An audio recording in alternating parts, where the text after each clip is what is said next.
Hola, mi nombre es José Domingo Cruz Aldana, estudiante del tercer año de Derecho, periodo ANA. En esta oportunidad les voy a hablar sobre la responsabilidad civil, la responsabilidad contractual, la responsabilidad extracontractual, la culpa, el daño y la relación de causalidad. Cuando hablamos de responsabilidad civil, esta es la obligación que tiene un agente de responder por los daños y perjuicios que ha ocasionado. La doctrina divide esta responsabilidad en dos grandes grupos, como lo es la responsabilidad contractual y la responsabilidad extracontractual. La responsabilidad contractual es el régimen de indemnización por el incumplimiento de una obligación derivada de un contrato.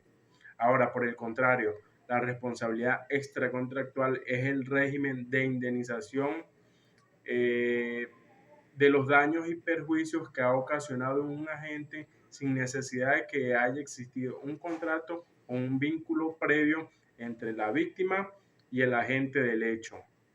Es decir, no existe un contrato de por medio.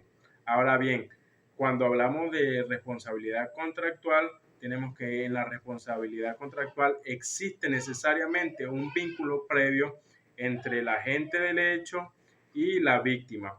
Este vínculo previo es un contrato, independientemente de que sea a título oneroso o a título gratuito. En este contrato, ambas partes buscaron tomar ventaja una sobre otra, hubo un acuerdo de voluntades y ya existía un vínculo previo antes de establecer la responsabilidad civil. En la responsabilidad extracontractual también se le denominó por mucho tiempo en la doctrina como lo que es la responsabilidad cuasi delictual, ya que esta derivaba netamente del hecho ilícito. Cuando hablamos de responsabilidad civil extracontractual, hablamos de que el civilmente responsable queda sujeto por el incumplimiento de una norma específica impuesta por el ordenamiento jurídico penal o de la infracción de una norma definida en las leyes administrativas, ordenanzas y otras disposiciones de menor rango. También se deriva del artículo 1185 del Código Civil, que nos establece el Código 1185 del Código Civil, que el que con intención, por negligencia o imprudencia ha ocasionado un daño a otro está obligado a repararlo.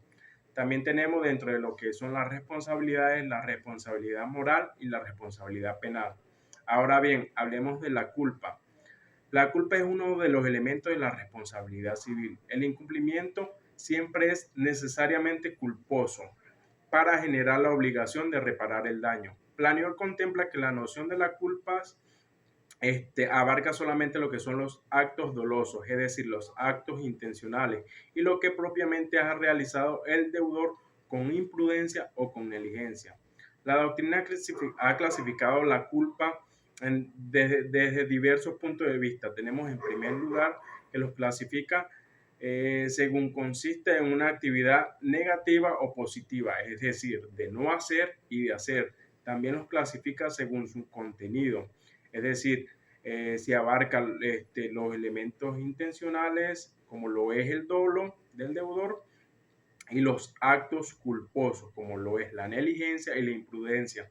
También los clasifica según su gradación, según la gravedad del hecho. Puede ser culpa grave, leve y levísima. El incumplimiento de una obligación se presume que en todo momento es dolosa, puesto a que el deudor debe demostrar que existe algún elemento que le impida cumplir con la obligación o que haya alguna causa de imputabilidad. Ahora, de inimputabilidad. Ahora, al hablar de imputabilidad, hablamos que la imputabilidad es la capacidad que se tiene de hacer responsable a una persona moralmente, que esa persona quede sujeta por los hechos y que pueda responder por los daños y perjuicios que ha ocasionado.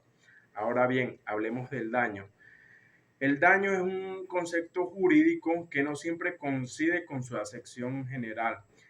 El daño debe reunir ciertos elementos. de certeza. El daño debe ser personal a quien lo reclama. No debe haber sido reparado y debe afectar un interés legítimo de la víctima. También podemos hablar de lo que es la determinabilidad del daño. No es precisamente un requisito del daño, ¿verdad? Se trata es de un aspecto procesal de certeza del daño. En efecto, el actor del juicio respectivo deberá alegar y probar en el nivel de la demanda que hay existencia y consistencia del daño que presume haber sufrido.